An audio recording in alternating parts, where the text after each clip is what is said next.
Hey, folks, welcome to Pitt Panther Talk. I'm Alan Saunders, Mike Vukovcan at Pittsburgh Sports Now. Thanks for joining us on an eventful Tuesday evening as the Pitt Panthers have added a big-time transfer in former USC quarterback Kedon Slovis. Mike, this is something we've been thinking was going to happen sometime. You know, a quarterback from the portal generally and specifically with Slovis. But what's your feeling about what led to this and how we got here today on this pretty exciting Tuesday night for Pitt fans? Yeah, this is big, Alan. This just keeps the momentum for Pitt football going. I think the fan base, any people that might have been a little worried or maybe not into it next year because Kenny Pickett wasn't going to be there. I already see the tweets already. People putting out the starting lineup and the weapons that Slovis is going to have to work with. This is big for a couple reasons, but the biggest I think is when Chubba Purdy, we were talking about him, or he was being reported when he made the official visit. He was a guy with a lot of potential, but he hadn't done it yet at the Power 5 level as far as in the game goes. This guy, this guy's done it. Not a ton, 2 years. Well, I guess 2.5 years, but he played in a Pac-10 or Pac-12 championship game. There's nothing not to like about him, according to our video guru, Nick Fairbaugh. He says the biggest thing about him is his accuracy. And I think in Pitt's offense, I think that's going to play big, especially with Jordan Addison. I think this is a huge day for Pitt, especially for 2022. And I see no reason why Pitt shouldn't be talked about as being a favorite again in the Coastal, considering what they have coming back. Yeah, I think Pitt's absolutely the favorite in the Coastal right now. I don't even think it's close. I guess Miami would probably be, they're just because they have the quarterback, but nobody else. I don't think anybody else should be there. I think it's absolutely Pitt is the favorite in the Coastal right now because of this. And I think it's important for Pitt to capitalize on the momentum of this season. This is a really big season for Pitt football. There was so much history made, so many records broken, so many things that happened that hadn't happened in a very long time. And a lot of the things that happened, it was like, well, okay, it's the first time Pitt's had a Heisman finalist since Larry Fitzgerald. It's the first time Pitt's going to be in a New Year's Six or BCS Bowl since the early 2000s.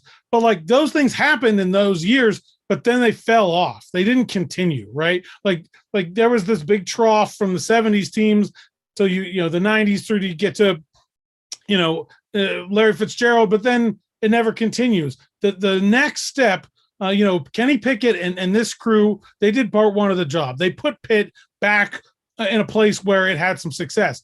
The next job is keeping it there, and that's Patnarduzzi's job, and he's got to get the tools that he needs to keep things going. He needs to hit on this offensive coordinator hire, but finding the next quarterback is a big one. And look, Kedon Slovis is an experienced quarterback. He's going to probably expect to play, but I'm not sure he's just going to be handed this job. They've got a couple others they like. I expect there to be some kind of competition here.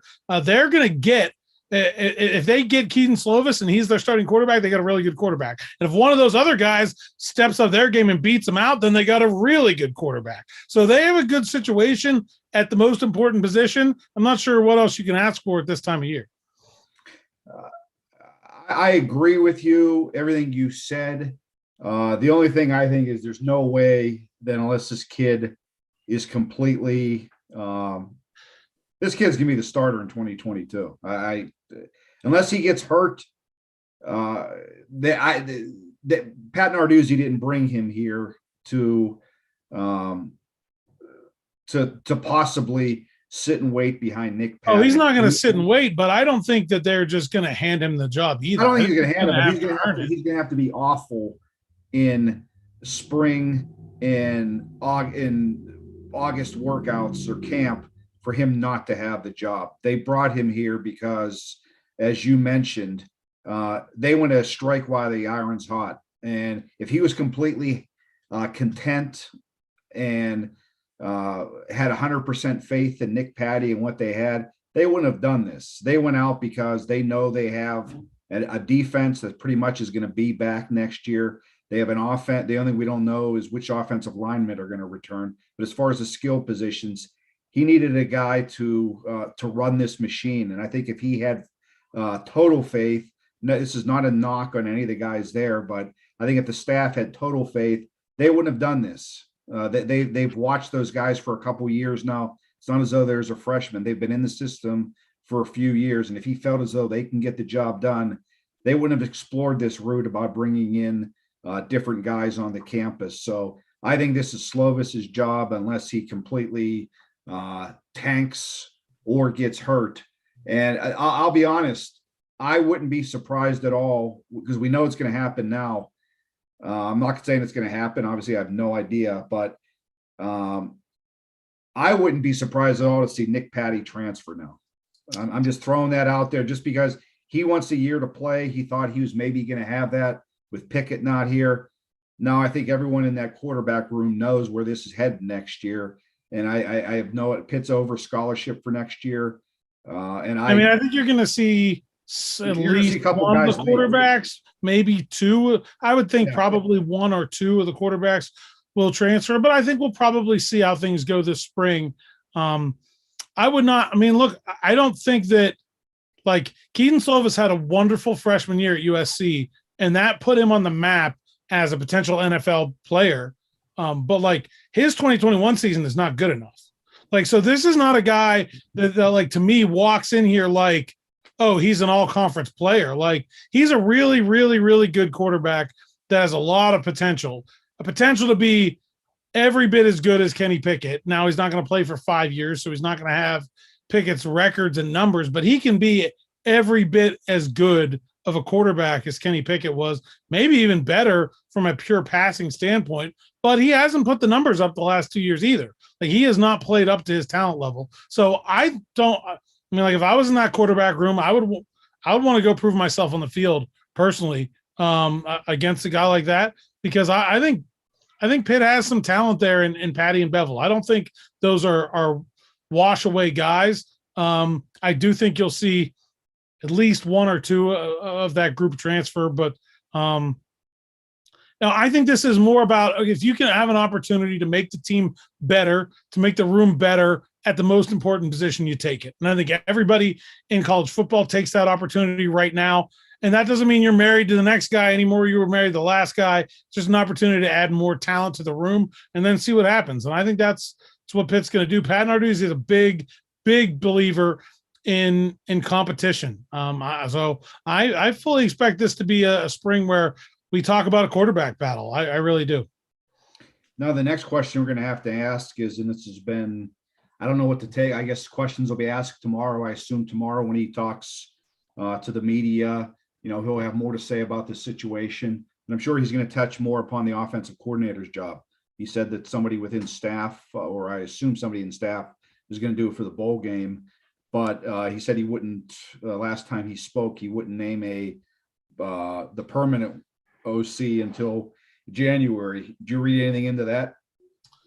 No, it's kind of his usual MO. I think every coordinator hire he's made has been in January. They do the coaches convention then. That's something he's pretty heavily involved in. I would anticipate him, going down that usual path. Right now, he's focused on recruiting, the transfer portal, and the bowl prep. And then I think he's going to take his time. And I think that's one of the reasons why we haven't heard a lot of names. Like it seems like every other job that's open, it's like, oh, well, here are some names that could be for the Colorado job. And we heard Brendan Marion was a potential candidate. There haven't been those kind of names for the Pitt job. I don't think that's what Patnarduzzi is focused on right now. I think he's focused on recruiting, transfer portal, bowl game. Okay, then we'll figure out this offensive coordinator hire. I expect it to be a very attractive group of candidates, regardless of him waiting or not. I don't think I'll have any problem finding a guy. I do think, he's done this a bunch, and that's worrisome, right? You don't want that. But also, he's done okay, right? He hired Jim Chaney, left him to go to Tennessee. Hired Matt Canada, left him to go to LSU. Hired Mark Whipple, got a Heisman candidate, left him to go to Nebraska. If that's the kind of outcomes you're having from your offensive coordinator hires, 3 out of 4 guys are really talented, really well thought of guys. Okay, I think we should have faith in his process to come home with another one. When he says he's not going to name until January, people are putting, trying to put 2 and 2 together. Do you believe that means it's a sitting coordinator that's involved in a bowl game or an upcoming bowl game as to why he's not doing it till January? I mean, it could be, but that's not a hindrance most of the time. I mean, we're seeing, that's most guys you will either work it out so they can coach their bowl game and then leave after, especially after signing day now, right? There's nothing holding those guys to the jobs they're in right now. And most head coaches will say, oh, you can stick around, coach the bowl game. And then, I mean, maybe if it's a college football playoff coordinator, that would be different. But for everybody else, like the bowl game doesn't matter that much. They'll figure it out one way or the other. West Virginia is their Kirk Ciarrocca is leaving their staff to go be the offensive coordinator at their bowl game opponent. They're working it out. It's not a big deal. Nobody's upset about it. So I don't think that no, I just think he's focused on one thing at a time, and it's not the offensive coordinator hire right now. And he's going to get there, and we'll figure it out in January. Big day for Pitt, no doubt about it. And fans are already counting down to the opener to West Virginia. It's just amazing in 3 or 4 months, the feeling around Pitt football. A year ago at this time, you and I wouldn't have been doing a show like this as far as good things happening with Pitt. Now it's just, the momentum should continue through the off season. This is we're reaching a new not all-time high, but we're reaching a pretty high standard here with Pitt as far as where they're taking it. But I think you hit on the key at the beginning is when you said, they're really good programs. They do it every year. It's not a once every 4 years, once every 5 years, 6 years. They're contenders every year, and that's going to be Narduzzi and Pitt's challenge now. Yep, and I think they've earned the opportunity to do it and to do it well. I expect we're going to get an extension for Patnarduzzi here in the coming weeks, and this is a good time for Pitt football. It is. It really is, and this is the kind of thing that happens to programs that have really, really good seasons. All right. Thanks for watching. I'm Alan Saunders, Mike Vukovcan. We'll have all kinds of coverage at Pittsburgh Sports Now. Make sure you check it out. Hit like and subscribe here at the Pittsburgh Sports Live YouTube channel. We got all kinds of stuff going on. Steelers videos. We got basketball videos.